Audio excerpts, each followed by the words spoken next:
To the Point with Michael Williams. Good morning. What if?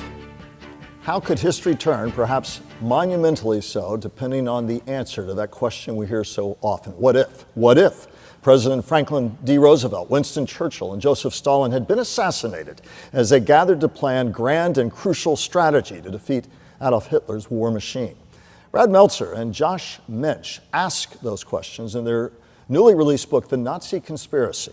And Brad Meltzer, who is a familiar face here over the years and calls our community home, is my special guest, and we greatly appreciate you being with us. Good to see you. John Meacham says, history is full of fascinating twist and near twist, and Meltzer and Mensch are masters of the tales of such moments. I agree. The Nazi conspiracy, the secret plot to kill Roosevelt, Stalin, and Churchill as they met in Tehran critically in late 1943.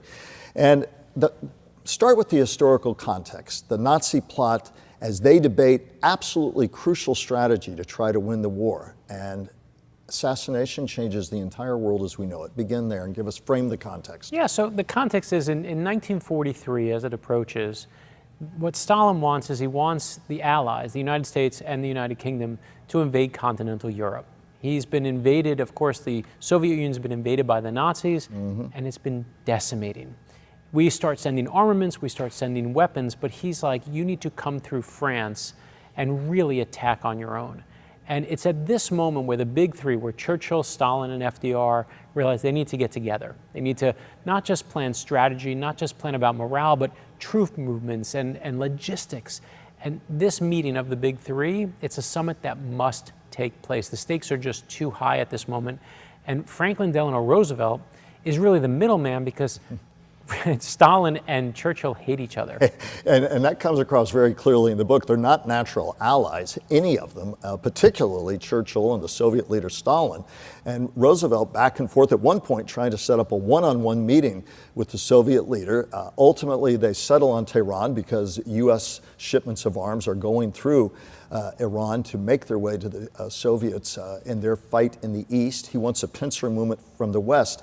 And all of this so critically important, and to think that had those three been killed by this Nazi conspiracy, we'll dip into that, the world as we know it, and I said it at the outset, but the way it might have changed had D-Day never happened, had those three been taken out of the picture, the big three, almost impossible to imagine. And it was really the seed of what began this book and the research. Yeah, no, that's exactly it. And what's so amazing in this moment is, you know, today we all have Twitter and you have Instagram, you have these things, and everyone can put their ideas out there.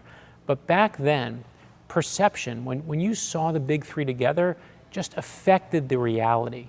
When you saw Churchill and FDR meet for the first time, and they met before that, but publicly together, when they were in Casablanca in Morocco, it changed the war. People were like, oh, there's a united front right now. When they said there must be an unconditional surrender, that became the reality. Oh, the Allies are strong. So if you take out the big three in 1943, the entire war changes. Talk about the kernel of the idea and the research around this Nazi conspiracy. Help our viewers dig a little bit more deeply into what the conspiracy was about, some of the players around that who gathered, Nazi agents, who gathered ultimately in Tehran with the intent of killing them.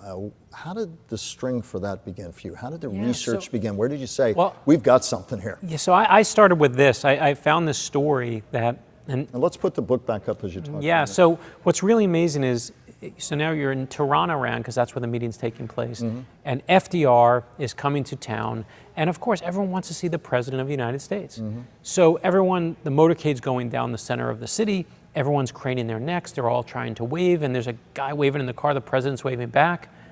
But Michael, as you know, that's not the President in the car. Cloak and dagger to the nth degree. Truly, it is a Secret Service agent pretending to be the President. The real President, FDR, is actually ducked down in a beat-up sedan, racing around in the back alleys of the city, following a Jeep through the city because they're worried that he's going to be shot and killed.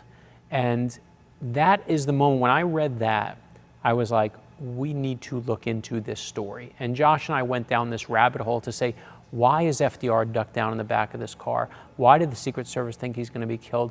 Where does it all begin? And ultimately, your research, your work led to the estimation, the sense that, yes, there had been a Nazi conspiracy. Ultimately, you had 6 Nazi agents who were trying to communicate.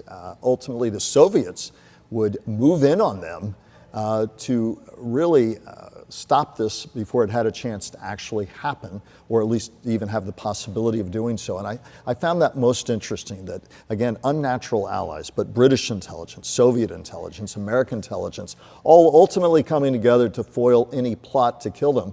And you talked about FDR. He was moving to the Soviet embassy because they were so worried about him being safe at the American legation. So you have all this cloak and dagger, this effort to close in on these agents. Fascinating stuff. Yeah, and Franz Mayer, let's talk about just kind of everyone knows FDR. Yeah. We all know Winston Churchill, we know Joseph Stalin, but there's so many players you've never heard of who are responsible for making sure this plot never takes place. So this Franz Mayer is obviously a Nazi spy who's hiding in the city. He's in Tehran, he's hiding in the city, and he finally figures out, you know what, I'm gonna build a Nazi group, I'm gonna have all these people who are with me. He radios back and sends a message back to Berlin and says, listen, I got a drop zone, send me weapons, send me money, send me people, I can make things happen here. And in that moment, the Nazis get the greatest thing that anyone gets in a fight, which is an opportunity.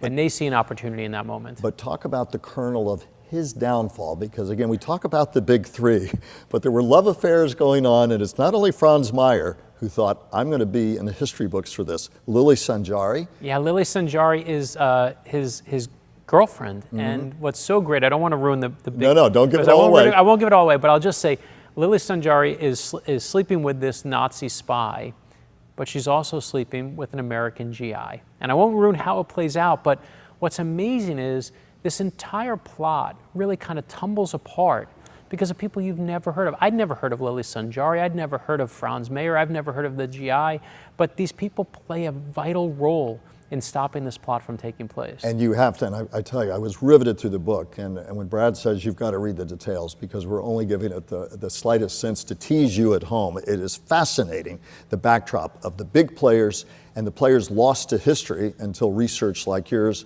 and that of Josh Minch brought them back to light, that really this whole intricate plot to try to kill the big 3 revolves around.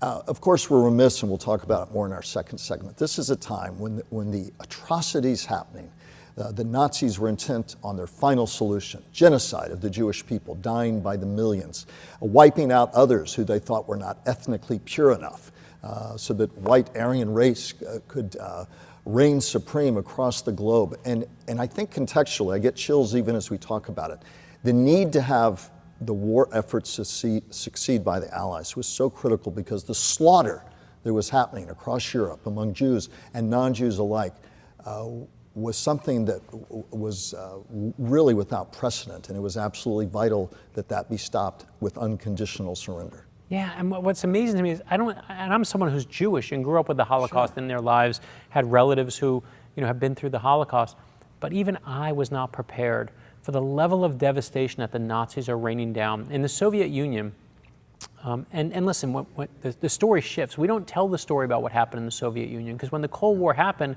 we don't like telling stories where the Soviets look like the good guys. But when the Battle of Leningrad, to put everything in perspective, the United States lost about 421,000 people in World War II. The United Kingdom, they lost about 450,000. The Soviet Union buried 24 million people. It's an incredible number, the devastation. In the Battle of Leningrad, when the Nazis circled the city, and they say, we don't want to deal with POWs, we're just going to not let anyone in or out, and their plan is simple, we're going to starve everyone to death. And within days it happens. Over weeks, they start eating their dogs, they start eating rats, they start looking at each other and doing the unthinkable. It's the largest loss of life in a modern city in history. By the time a year is done, nearly 1 million people are dead.